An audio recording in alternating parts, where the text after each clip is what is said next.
Hi, everyone, and welcome to another episode of the Big C Church podcast. I hope you're doing well. We are in the middle of a series on evangelicalism, what it is, who gets to decide, different perspectives of that. And so I am very happy to have as my guest today, I will call her a friend first, Meredith Hoxie School.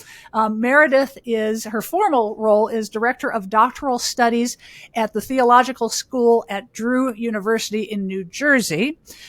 So I got to know her first. Actually, we are counterparts, I guess, or I think you're colleagues if you work together. But functionally, we're both Doctor of Ministry leaders, educators, but both have ministry experience before that. And so we connected on some of our Demon Educators networks, which are actually more fun than people would think. Isn't that right, Meredith? Most of the time, we have a good time. We have a good time. I tell people we go to the Demon Educators Conference, and people look at me like, oh, how awful. I say, it's really fun. Good people on that. And Meredith is a North Carolinian, so she's a Tar Heel. So, of course, we bonded over. Wait, you're not a Tar Heel. You're a Dookie. What are you? No, Tar Heel State, I will claim. Okay. But my parents went to NC State. Oh, so you're I a was Wolf. That's right. Yes, that's right. Not a Tar Heel. That's right. Well, you are right. You are by birth in the state, but not by, yes, that's right. Correct. This is very important in the state, actually. Very important. Very important. So we had a lot of mutual connections and enjoy a friendship outside our professional connections. So, Meredith, thanks for being on the show. Yeah, thanks for having me. Yeah. And I told you I'd dive right into this question. Are you an evangelical? I would say that I am an evangelical in the sense that I believe that the gospel is good news. That's the way I have understood that phrase for a long time. I've been on a journey. I think we'll talk some about that. Yeah. But I think that I believe that the gospel is good news. I want to help others understand what that means. And so in that regard, I would consider myself an evangelical, though I would say the way that story has been told, maybe not, I might not be accepted fully with that label or definition. Yeah. But yeah, I believe that the gospel of Jesus is good news. Yeah. That's great. So, there's certainly an understanding. There's evangelical, and on this podcast, we're, different episodes in the series. What do we mean by that? It's a loaded term. And so it has very different meanings. And I think in another interview, I say, when people ask me, I go, what do you mean by that? And I would say, like you, if we mean, the gospel or good news and people of the good news. Yeah, absolutely. Yeah. But then there's so many other definitions and understandings. And then there's an ism with evangelical, yes. Right? So tell me how you relate to all that and intertwine your story. Just go. Let's talk about your story and how you've come to say, I'm a little surprised that you said, yes, I am, but by that definition. Yeah. Well, I think that's part of my story. So, you and I talked when I first said, like, are you sure you want me on this podcast? Yeah. I'm a United Methodist. I'm ordained in the United Methodist Church. And I grew up United Methodist. I have a great-great-grandfather who helped with the establishment of Lake Junaluska, which is Methodist of this So the big George R. Stewart Auditorium.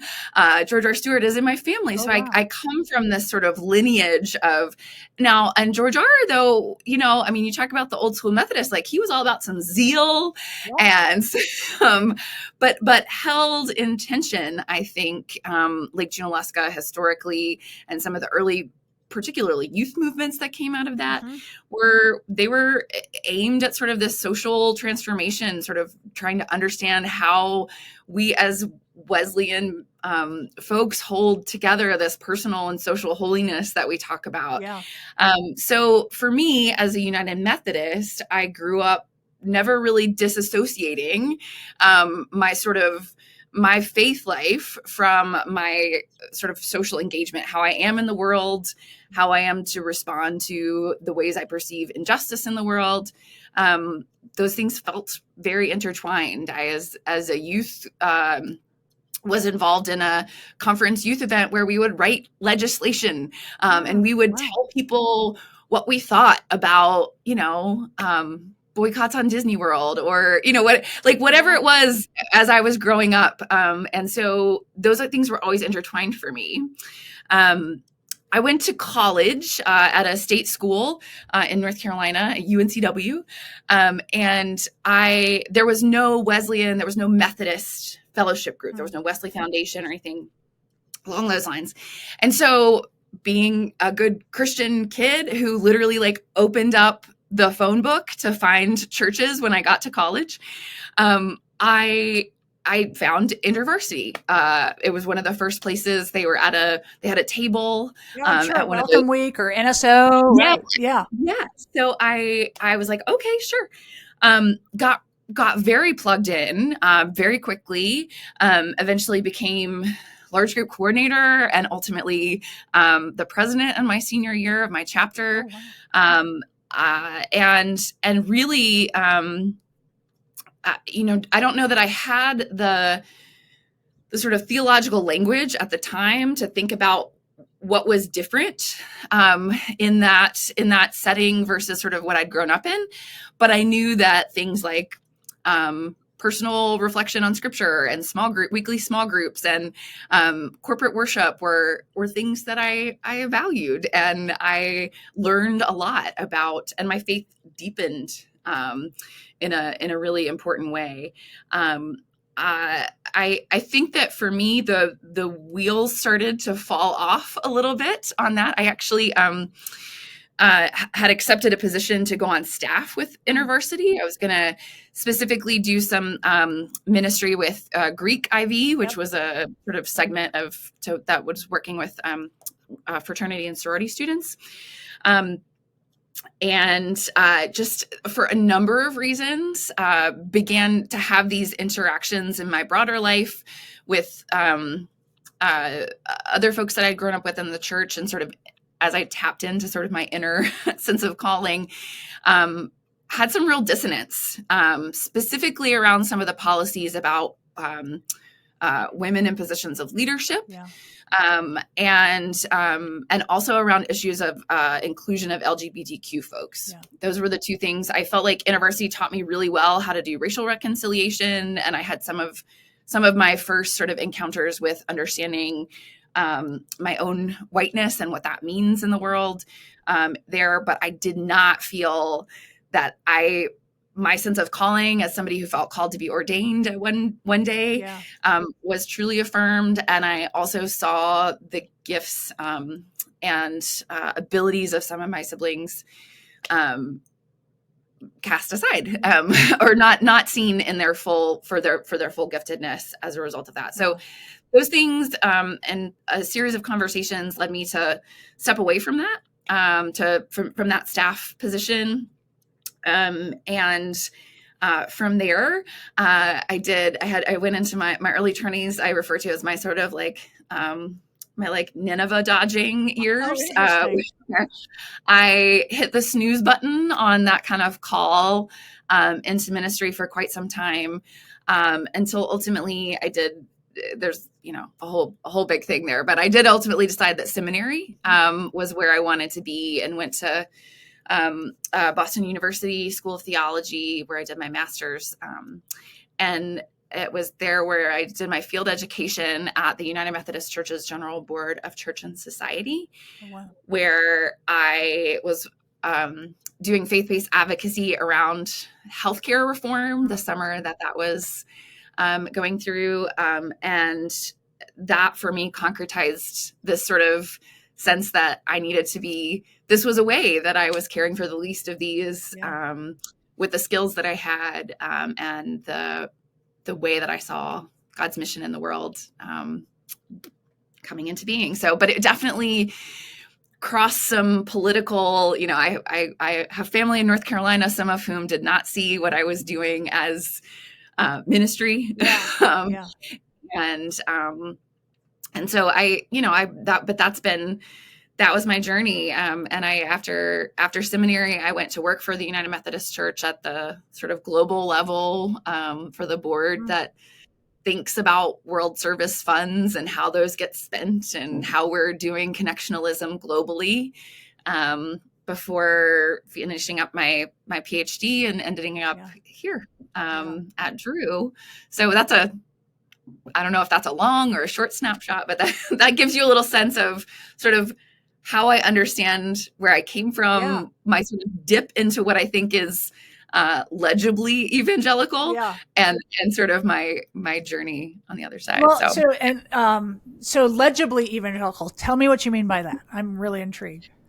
Yeah. So I would say, like, that's why, like, when you said you were surprised, right? So I feel like I have a number of folks who have been influential in my life who have sort of claimed either that progressive evangelical or that kind of like the evangelical left sort of momentum that I'm not sure ever, went anywhere. But a lot of what I read in seminary, a lot of my own dissertation and work really has been around that kind of social gospel movement, sort of things coming out of that space. And so I've never held those as, right. The evangelical liberal divide was not concretized in my mind until much later.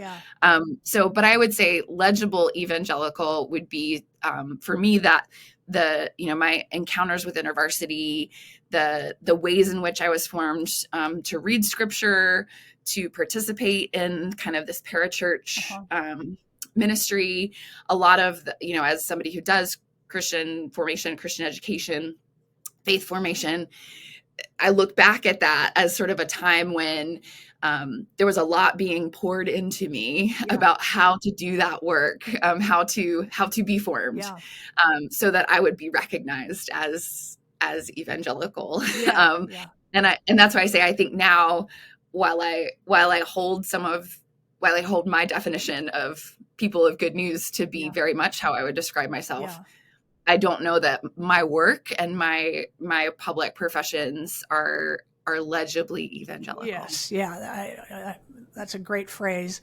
When you were going through that, feeling some disconnect, or just you're saying, okay, some things in the campus ministry and within that legible evangelicalism were very much a fit for you, and then other parts you're going, this disconnect there.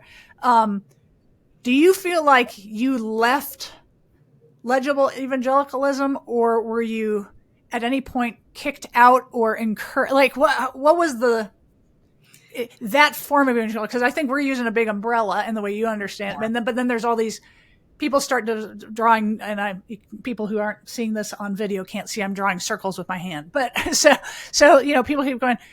Some people have very narrow definitions of evangelical, and other people have this very broad. But so, did you feel people drawing lines in your family or the things you were involved with, or is it more your own identity and going, no, I just understand it differently? I think it started with my own identity and work, in that I just began to feel a tension between kind of what I believed and how to hold that in a space that had been so helpful and formative for me, right? So there were two instances. One, I was worshiping, so all the InterVarsity folks went to a particular church, which was not United Methodist, and I had been worshiping there, and noticed that they had no women in leadership. And as a legitimately honest question, reached out to the senior pastor with whom I'd had many conversations as the large group coordinator of InterVarsity, because they would always come and do like I knew him. And I said, I'd really love to talk with you about the way the church understands women in ministry and positions of leadership, because I just don't see that reflected. Literally not aware of any of this sort of egalitarian, complementary, it just wasn't in my vocabulary, because here's what I see. I have a question. passed me off to another person to answer my question. And it wasn't a sufficient answer for me. And so that felt a little like that was one of the first disconnects for me. And actually at that point, I started attending a Methodist church. I left the church, even though I was still doing university stuff, left the church and found a Methodist church. And then the other one was as I was sort of coming to terms with the fact that I needed to not go on staff, that was the discernment process where my discernment had led me. I remember very vividly we'd done the Myers-Briggs, of course, and Enneagram, right? So we all weren't taught. Right. Right. I mean, Enneagram's been around, right? But as far as like popularity, right. Exactly. It was all the rage, so, right? Yeah. And I just remember people sort of pressing me to say, like, I'm sort of. My P and my J were very close, and they couldn't kind of figure. They're like, "What does it look like for you to make a decision?" And I just remember that feeling very. That felt a little like a door. Yeah. Like either you're with us or you're not. Like just make a decision, and that moment for me felt a little bit like a push. I mean, I don't know that person who I was having that conversation with intended that at all. Right. But I do think that those were some of the things. It was how do I sort of say to this place and this community that's been incredibly supportive of me and has equipped me and given me a lot of really important, formative processes or times in my life and in my faith, and I've grown. How do I tell them, no, I don't see myself, like, I don't see the gifts that I think I have to bring. Being fully affirmed, being valued in a way that I feel like God is trying to use them. So, so I think it was some of both. I think it started out with a lot of inner work, and then realizing when I knew who that person was, I think others did start to say, well, you got to make a decision. Yeah. Kind of like, it sounds like there was a bounded understanding to, like, there's some boundary here. And at some point soccer, like the soccer, the field lines are very wide. And if the ball is anywhere on it, it's in. And in, like, basketball is very narrow, and if it's on, it's automatically out, And so it's like, understand where are the lines and how wide they are, and if you're on the line, are you in or out? So yeah. And it sounds to me like I was envisioning as you were sharing all that, like, you're growing and you start to outgrow some of your clothing, but some parts of your clothes. It's like, well, this I really like. And I like the way this looks, part of it, but the sleeves just are too short now. It's like there. And so when I think sometimes we have this idea that's so black and white, like it either fits or it doesn't. But I think you're saying, like, there's parts of this experience of legible evangelicalism that fit, still would fit, but it's like, if I had to choose all or none, kind of thing. And how do you sort out those pieces? I think that's a hard thing for folks, and I've had to do the same to some extent as well. And, back to what do we even mean by this? But, we've talked on, I'll talk in several other episodes of this podcast about this book called The Other Evangelicals. And you had the cover there, like you have it sitting there in your office. Yeah. And so, put it up there because I need to read what it says. So Other Evangelicals, a story of liberal, black, progressive, feminist, and gay Christians and the movement that pushed them out. And so you said you would have kind of described yourself, identified as liberal mainline, but maybe now if you had to pick some of those things on the cover of the book, what would you say? Talk about that a little bit. Yeah. So I would say, as my understanding of my sort of United Methodist upbringing, I would have described most of that as kind of a liberal mainline. And I would have, I think that has to do with interpretations of scripture, right? So Wesleyans have interpretations of scripture that make use of reason, scripture, tradition, and experience. Wesleyan Quadrilateral. Exactly. Right? Okay. Yeah. So that's how I've been sort of taught and instructed. And so the whole idea of inerrancy was not like not ever a part of the conversation for me growing up. There's always been the folks who sort of taught me how to engage scripture did so with a kind of with some of the tools that evangelicalism kind of pushed back on, I think. And so that's why I would say sort of the liberal mainline. I think as I've gotten older, and particularly coming out of my experience at the General Board of Church and Society, my sense of my own faith life was I would claim those progressive and feminist labels a lot more.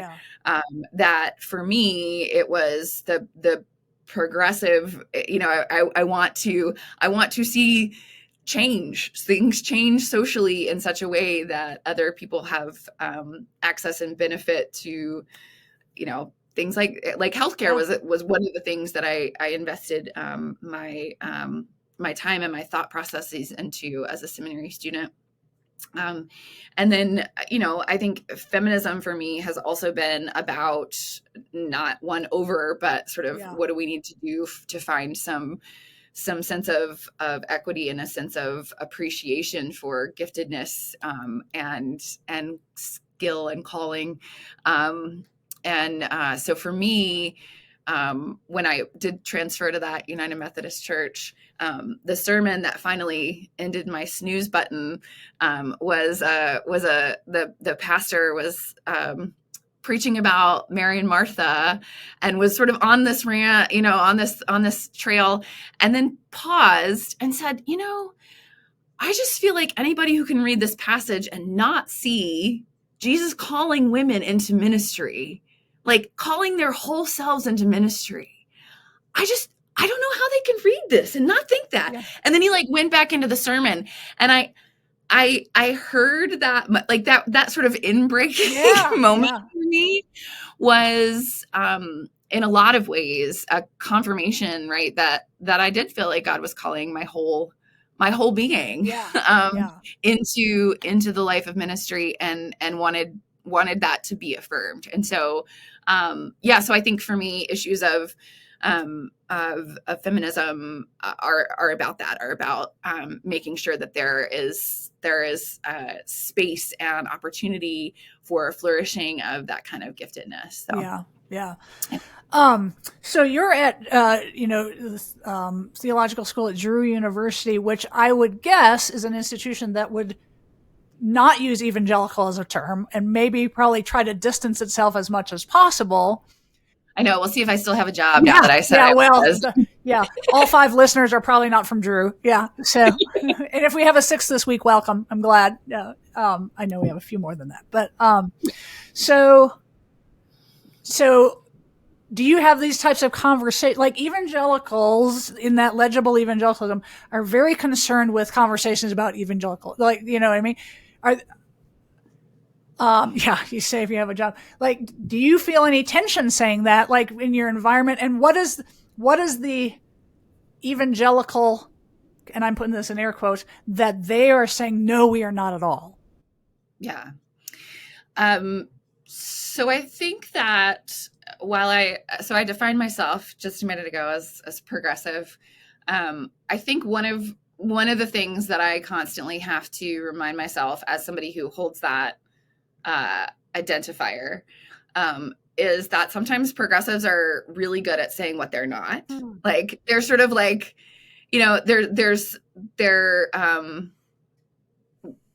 so there's a lot of ways in which being at a more at a school that has a more broader sense of how we interpret scripture and how we understand kind of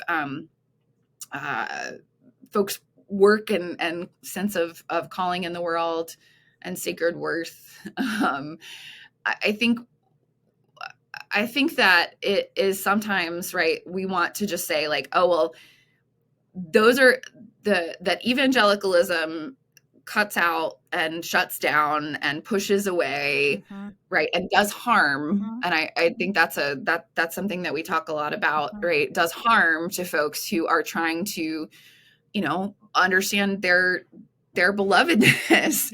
And so I do think we want to sort of distance ourselves from labels that hold that kind of that harm or those that woundedness, right? Yeah. And so I think that would be the big thing is like, at Drew, we're not that. Like, you're welcome here. All are welcome in this place. Like that's the sort of thing. And I think that I have some faculty colleagues who I've had this conversation with, and even in my MDiv and my PhD, students who are more conservative would come into a place like this and maybe not feel quite as welcomed, right? Yeah. Where there's a sense in which, we want them to be welcome, and we want them to think with us about how to be in conversation, how to stay at that table, be the long pew that we talk about in ATS schools. I think that's some of what we try to not be, is we try to not be, excluding or to do harm. And those are commitments that we have. We want to be a place where, and I think this is a good thing. We want to be a place where everybody does feel that they can come and be welcomed and that their gifts will be embraced. And I think, even beyond that we actually want to prioritize some of the voices that have been historically marginalized and folks that do carry with them some of that harm and baggage and wounding. A place where they can address that and find some healing. And so there's a prioritization of those voices and perspectives at a place like Drew that can be really jarring for folks who come from a place where the evangelicalism of their upbringing isn't the sort of primary and only voice that they're hearing and experience that they're processing in that space. Yeah. You and I serve on the board of the Demon Educators. That's why we have such a great time. And even as we've done our annual conference and gathering at schools from all across the spectrum, or we want it to be, right? But it has been largely a certain portion of that spectrum. And we've talked a little bit about, some folks come from maybe more liberal or progressive, and they're going, this is not, whatever, and need to be more like, we need to be more of this, or the other say we need to be more of this. What do we as Christians need to do to foster more conversation? And does there even need to be a line, or what? Like, how do you re-envision a different way or conversation and sharedness? So I think, I wish I had the answer, the like nugget for that. No, I don't know there is one. I'm asking because I'm going, where are little starting points? Well, so I guess I'll reflect on kind of, so as a United Methodist, my denomination right now is experiencing a lot of division. And I think, issues of interpretation of scripture and how we understand other people's bodies and sexuality is at the root of that. And so for me, it's been incredibly painful to watch a church that I have loved from childhood and seen through its very global expressions, become so divided that we can't have those. Like we just can't be church together. It's become so clearly, we just aren't. We don't hold there. There is a line, right? Even within tradition that claims it's like a similar lineage. We've just that our quadrilateral has taken us in different directions. And both would say they're being faithful to Methodism or to the Wesleyan holiness tradition and understanding. Absolutely. Like you said, they're applying the same tools, completely different conclusion. Yeah. And so for me, I don't know that we can. I think there are always going to be lines. Yeah. and so it in my work with the Methodist Church at the global scale, I would have people telling me like I'm not doing, like my progressive friends would tell me I'm not doing enough, and then I would get like conservative folks being like, you shouldn't be in charge of this committee because you clearly are out for this agenda. Yeah.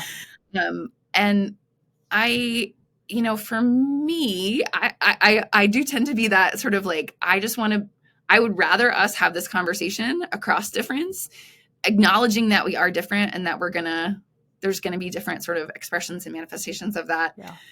That doesn't threaten me. Yeah.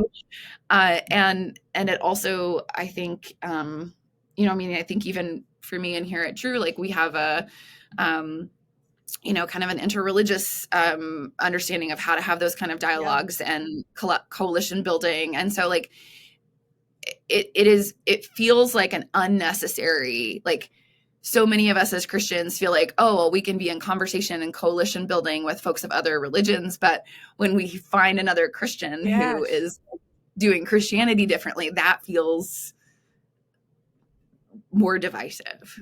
In some ways. I don't know that that's true of all Christians would say that about coalition building across religion, but I know a lot who would. For sure. And so, so I think that there's always going to be difference. Yeah. And I guess I see that sort of, I'm not threatened by that plurality.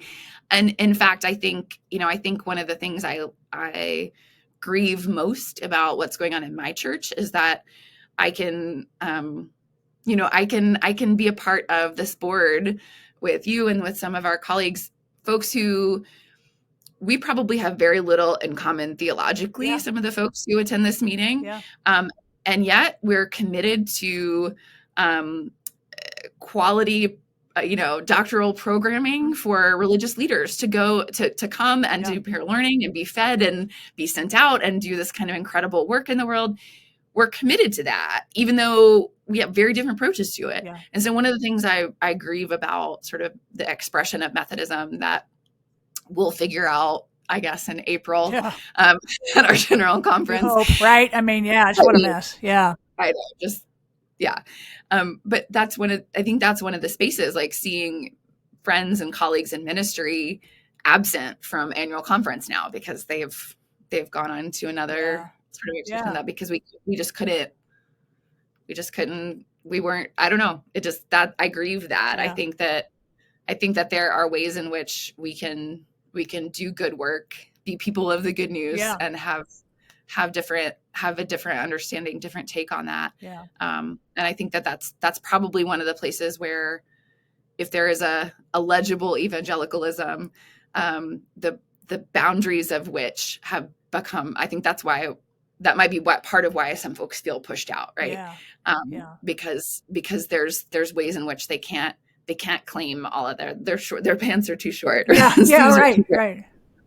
But they absolutely could be in conversation, and it could be doing kingdom building work together across difference. I mean, that's my take. I don't know if everybody is that, but no, I agree. What you used a word twice that I want to follow up. You said you're not threatened by that, and I think threat.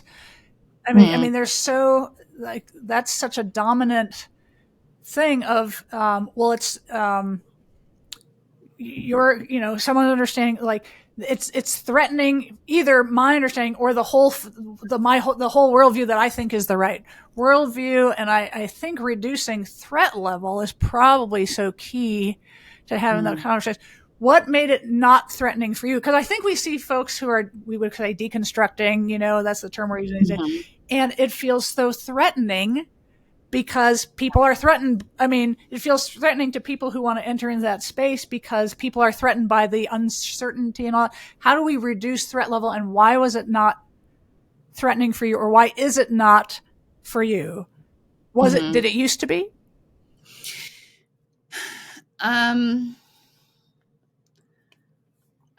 I would say that for me, I think one, swimming in some of these different spaces. Yeah. So having friends that, like having meaningful relationships with people who, both family and friends through different chapters of my life, who have a very different, you know, perspective and theological worldview than I do. Having been accepted in all of those spaces, I think has lowered the threat for me. I will say that the closest I've felt to threat has been in places where, right, I'm an ordained woman. I teach, I preach in the pulpit. I teach men in the seminary.